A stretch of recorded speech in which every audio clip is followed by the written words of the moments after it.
Good evening from Washington. I'm Larry O'Connor, and we follow up on yesterday's very busy day on Capitol Hill with another busy day. And we're still sort of sorting out the fallout from that ridiculous day in federal court in Delaware, where we learned so much about the investigation into Hunter Biden. Let's bring in South Carolina Congressman Ralph Northam to sort this out. Congressman, thanks as always for joining us, sir. My pleasure, Larry. Glad to be with you. So a couple of things we learned yesterday. First of all, based on your understanding of what happened yesterday with this plea deal falling apart, did it look to you like the U.S. Attorney's Office in Delaware and the Justice Department was basically trying to give blanket immunity to Hunter Biden for anything else that they may be investigating? Well, it appeared that way, Larry, but the fact that the judge struck down the sweetheart deal that everybody recognizes was only there because of Hunter Biden and his dad and influence peddling. And the fact that they struck it down and, he's under investigation now for bribery.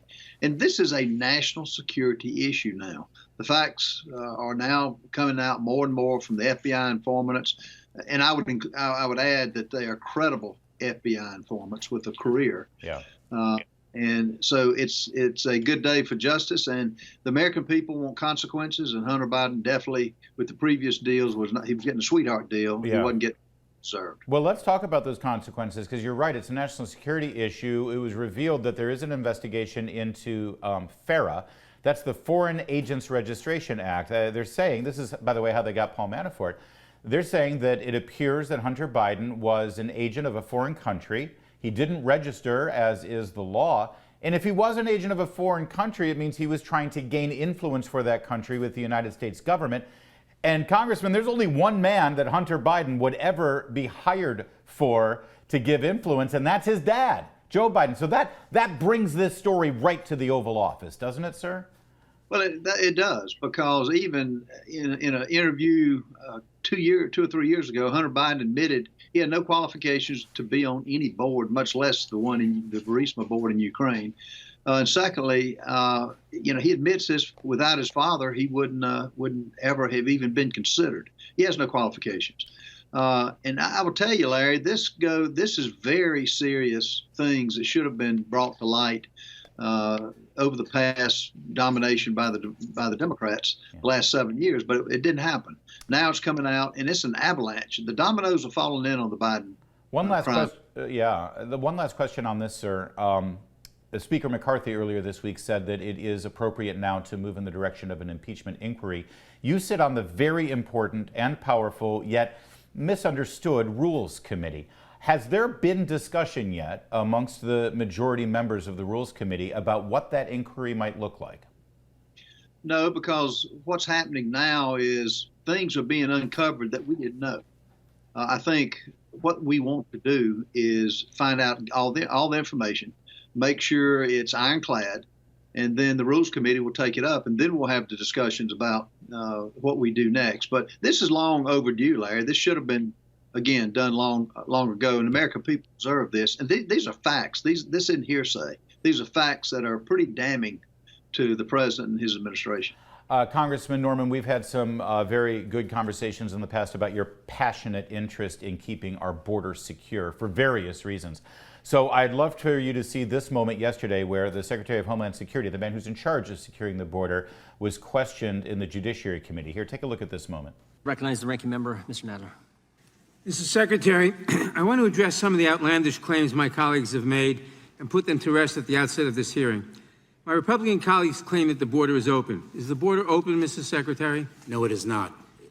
Thank you, Mr. Secretary. The border is not open, and to say so is not only false, but is really an insult to the brave men and women of the Border Patrol who work every day to keep us safe. Well, there you go, Congressman Norman. I mean, are you satisfied now? There's Jerry Nadler and Mayorkas saying the border's not open, so case closed. You know, Mayorkas, Nadler, they're both frauds, to be honest with you. For Mayorkas to continue to deny, and he needs to get his facts straight.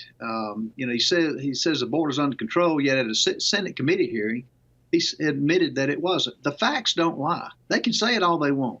But what's so unfair is the deaths of our young people by fentanyl. What's so unfair is to have known criminals entering this country unfettered. What's so unfair is the fact that those who entered America legally are now being pretty much dismissed, and you can come one, come all. This administration is putting this country at risk, and it's going to be hard to walk it back when the next administration takes over, hopefully sooner rather than later. Well, I would love to explore that idea in terms of hard to walk it back. Obviously, it's not hard to actually implement border security policies on the border, finish building the wall, and actually tell the Border Patrol to do their job. That's easy, actually. It just takes the will of a chief executive. Are you talking instead about the upwards to 2 million who have entered the country illegally in the last 3 years? Well, that's just it. I would argue that they don't know. From what the reports we're hearing, it's up to 5 to 7 million. They don't know. They're destroying Texas, and they ultimately will destroy this country. They're getting driver's license. This is all about a power move, and the only way you control it is to finish the wall that President Trump started. The steel is paid for. The subcontractors are getting paid not to work to put it up, and it's devastating on these cities. Now, the only way you can stop this is, one, build the wall, and two, start deporting those who are in it in this country if you can find them. But the other thing, Larry, this is deliberate. This is a deliberate action by this administration to do whatever it takes to maintain power.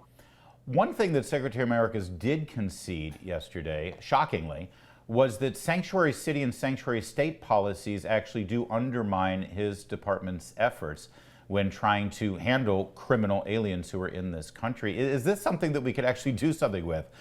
Is there federal legislation that could affect those sanctuary jurisdictions around this country?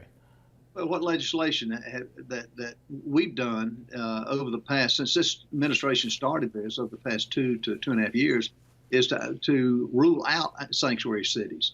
Now, Mayorkas has made no attempt, one, to have a orderly way to get them in, and secondly, he hasn't gone after the criminals because he doesn't know who the criminals are. All he knows is let them in America, let them go wherever they go, wherever the buses of the federal government takes them, and then let the individual states deal with it, which is absurd.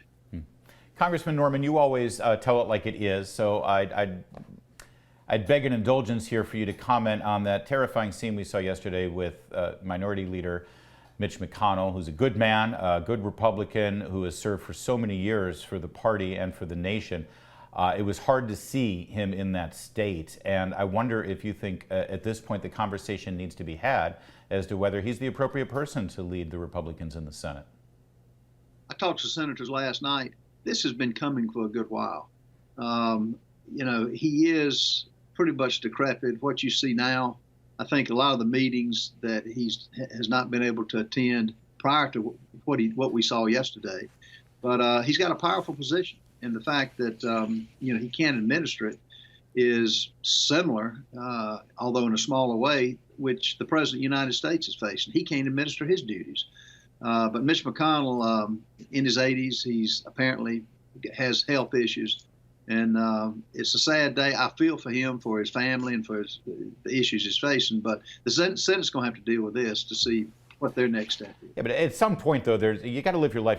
There's something bigger than just serving in the Senate. And I hope that Senator McConnell's family actually conveys that as well.